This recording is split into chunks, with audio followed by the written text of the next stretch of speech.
Deus Ex, we want it to be the window to the future. What we're trying to do is change the prosthetics industry so we can offer affordable, functional and beautiful prosthetic devices to amputees.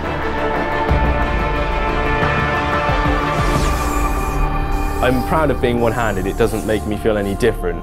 But wearing this, instead of having people come up to me or give me like the sincere look of, oh, you've lost your arm, they go, oh wow, this is fantastic. And I just like to see people have a smile on their face about it. That's what it's all about for me. Because we're heavily promoting this kind of technology, some people really think like we were producing, augmented arms. And some fans or some moms and so on were asking, where can I buy your arm? And unfortunately, we have to say, we're not building any arms, we're just a video game company. But that triggers, the thing where we say, we should do something. It was a really natural fit when they got in touch with us. We were almost expecting it at some point, and we formed this idea to try and turn Adam Jensen's arm into a real-life bionic limb. I was actually only born with my left hand, so I've never seen any different, and I've always wanted to have like a robotic hand. I've never said I wanted two hands, just a robotic one, just to feel more cyborg, because it's just so much cooler, especially being into sci-fi and comics and stuff.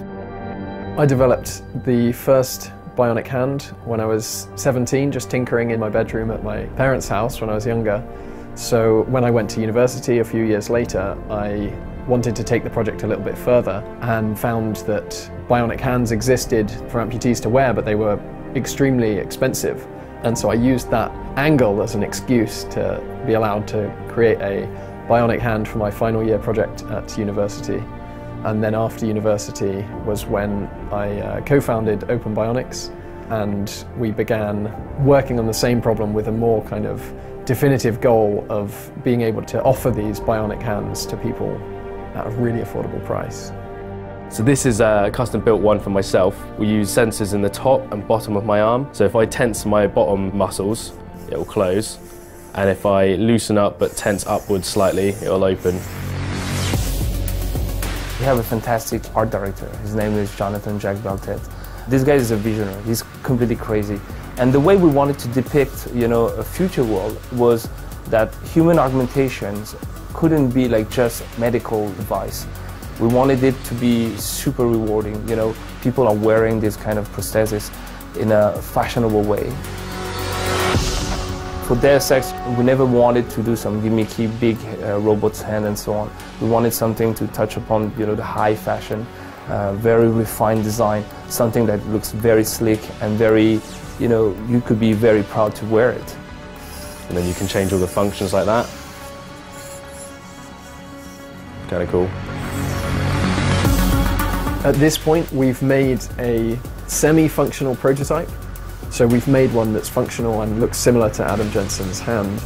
The next steps for us will be perfecting the functionality of it so that it works really nicely and it's very good at grasping objects.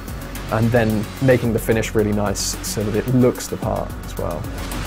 The design files that we're working on in this project will be open source as well, so people will be able to download them. If they have a 3D printer, they'll be able to make themselves an Adam Jensen arm that will be functional and they'll be able to use it.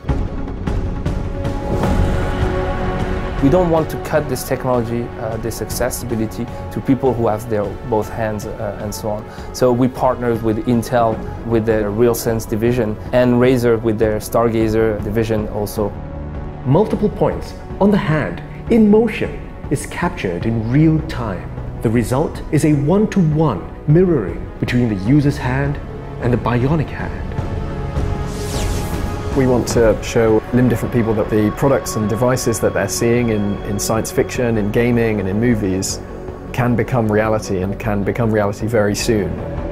It's mind-blowing for a lot of people, but I cannot wait for the future of this. Everything we're doing is somehow a new step forward. We're now defining the future.